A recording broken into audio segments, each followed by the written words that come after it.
What's up YouTube, Capital G here. I got some really cool, entertaining, and spicy plays featuring converging wishes in this video, how to make this card in OTK, and basically how to bring out a Stardust Dragon well over 30,000 attack that's going to obliterate anything it even looks at. So I reviewed this card a couple of days ago, and the first thing I did note was the super high activation condition. I was like, what the fuck? We gotta have 5 different synchro dragons in the grave? Like, come on now, this ain't the anime Konami. How we supposed to resolve this thing? But then in that same video, I did note, like, wait a minute, MegaCapitalG's a thing. We could use that, right? Like, this is a way to instantly, you know, get 8 different synchro dragons in the grave, and we would have this card definitely loaded up. In fact, it would give us a Stardust Dragon that could attack, what, like 7 times and have like 30,000 attack. Like, there's no way your opponent's going to survive that.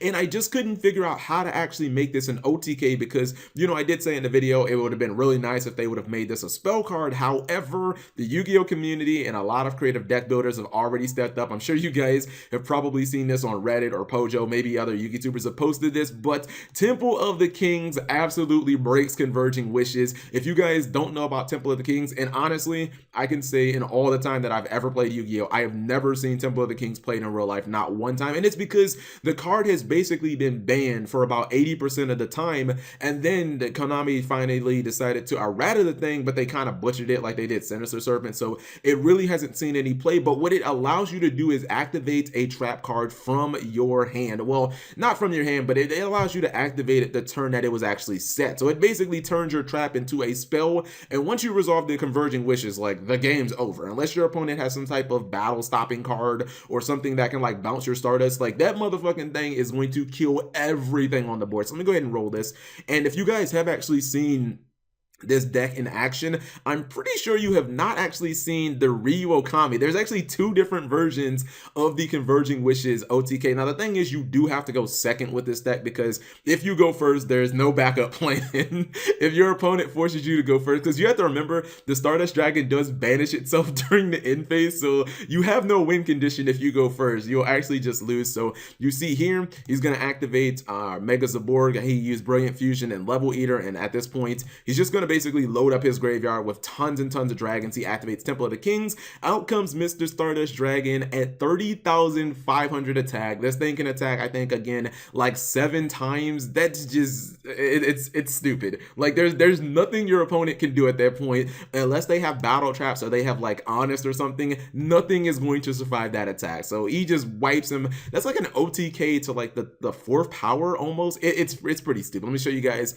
the second replay. I actually have like 4 different replays. Now this one is using like Mystic Box and whatnot. It's actually really lousy. It's kind of troll. It basically allows you to it allows you to do the same play, assuming that you don't open with the MegaCapitalG. Now his video, or his what's it called, his deck in here in this replay actually has a ton of cards, but he said that it was still, you know, a rough draft and that he's basically edited it. Now he did open with Brilliant Fusion twice. I know you guys are like, come on Cap, Brilliant Fusion deck confirmed. This guy is great at stacking. And what he's able to do and how he's able to play around the Crystal Wing Synchro Dragon is he's going to blow it up with Mystic Box, and then he's going to give his opponent the Ryu Okami. So it does kind of require your opponent to have at least 1 monster on the field, but let's be honest, guys, most of the time your opponent's not just going to leave their field open like that. And then every time that you special summon, you get to throw a monster into the from your extra deck into the graveyard. So like, you don't even need MegaCapitalG. All you have to do is just keep special summoning, and eventually he's going to draw the cards that he needs, which, by the way, that was ultra lucky right there. He's able to bring out the Stardust Dragon, obviously with the Converging Wishes. He's just making sure that he special summons enough. And you see, actually, this Stardust Dragon is almost 35,000 attack, so it's really dumb. Even if you don't open with the MegaCapitalG, if you're running the Ryu Okami, you can actually still OTK your opponent. Let me show you guys a couple more. This was, see, there's 2 different versions. This is the Ryu Okami version, but then there is the Burning Abyss version. And I gotta warn you guys, this is gonna be a little ghetto because since it is a new card on what's it called, on YGO Pro, sometimes the new cards kind of have errors. So this replay, if it, there we go, I was gonna say, if it does play, this one has an error in it, but it's at the end. It's when he already has the OTK. This is the more standard version of the deck. And I'm going to show you guys, since I have like multiple deck profiles, no point in making like 5 different videos. This is the more standard version of the deck. It's like a Destiny engine turbo, where you're basically playing like the Destiny engine, and then you're also playing like a bunch of Burning Abyss cards. The Burning Abyss cards are in there to special summon themselves to give you tribute fodder, and then the Destiny cards basically just let you draw where you need to. They let you draw your Temple of the Kings, and they let you draw your Converging Wishes. You see he has these 2 monsters on board, but it doesn't matter. All he has to do is just attack over the Gigabyte. He has the Temple of the Kings, he has the Converging Wishes. Stardust is going to come out with like 30,000 attack. There's no way he's going to survive. And it's a crazy way of punishing people who don't play battle traps.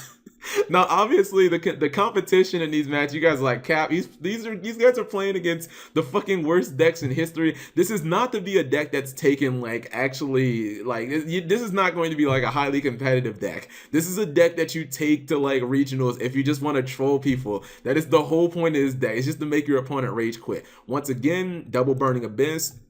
He actually gets the MegaCapitalG on online, and you saw how he just kind of went through his deck and how he just blazed through his deck with things like Trade In, Allure of Darkness, Destiny Draw. Let me go ahead and show you guys the deck. But while I'm doing that, guys, I would like to say that these replays were presented by, well, not presented by, they were given to me by Abyssal Yu-Gi-Oh! And by I Hate Angela, and I would really appreciate it if you guys would check out their content, especially Abyssal Yu-Gi-Oh! He actually just decided to retire from Yu-Gi-Tubing, and I think I watched this video where he's basically saying, hey guys, I'm not Yu-Gi-Tubing anymore. I think he stopped because he wasn't seeing the success that he wanted out of his channel. And that's why we have to support like smaller content creators, guys. That's why you got to sub to these people, why you got to watch their videos, because a lot of them, if their videos aren't getting views, man, they get frustrated and they're just like, fuck this, I'm just gonna quit. I'm gonna go play Digimon or something like that, and I'm just gonna do stuff that's not Yu-Gi-Tubing. So, you know, when sometimes you don't give support to the smaller content creators, they get frustrated, and you know, they end up like leaving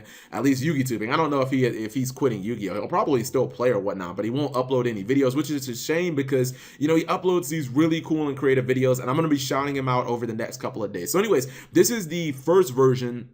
To me, this is probably the more consistent version. You see, it's just loaded with a bunch of different Destiny heroes. The reason why you're running all of these Destiny heroes and drawing has always worked like really well. If you've ever seen like Diamond Dude Turbo or Teledad, it's because Destiny heroes have level 8, so you can run Trade In. Obviously, you can run Destiny Draw because they are Destiny heroes. And then since all Destiny heroes are dark, unless there's some random Destiny hero that's like Earth or some shit that I don't know about, since all Destiny heroes are dark, they work really well with Allure of Darkness. So basically, with this version of the deck, all you're looking to do is just draw into your Burning Abyss engine, which by the way, you can allure that too, and then you just special summon a couple of Burning Abyss.